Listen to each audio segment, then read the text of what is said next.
একদিন গ্রামের এক খোলা মাঠে মোরগ আর মুরগি খুঁজে খুঁজে খাবার খাচ্ছিল। হঠাৎ মুরগির চোখে পড়ল একটা বর্ষর চালের দানা। সে দৌড়ে গিয়ে সেটা তুলে নিল। এদিকে মোরগও সেটা দেখতে পেয়ে চিৎকার করে বলল, এইটা আমার। আমি আগে দেখেছি। মুরগি বলল, তুমি হয়তো আগে দেখেছ, কিন্তু আমি আগে তুলেছি। তাদের মধ্যে শুরু হলো কথা কাটাকাটি। দুইজনই নিজেদের সঠিক প্রমাণ করতে চায়। মাঠের পাশে দাঁড়িয়ে থাকা হাঁস তাদের কথা শুনে এসে বলল, তোমরা তো বন্ধু, একটা দানার জন্য ঝগড়া করছো কেন? তখন মুরগি বলল, তাহলে এখন কি করব? হাঁস প্রস্তাব দিল, চলো দানাটা দুজনে ভাগ করে খাও। তাতে বন্ধুত্বও থাকবে আর দানাও যাবে না নষ্টও।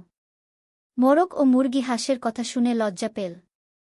তারা দানাটা দুভাগ করে ভাগ করে খেল এবং একসঙ্গে হাসতে হাসতে বাড়ি ফিরে গেল।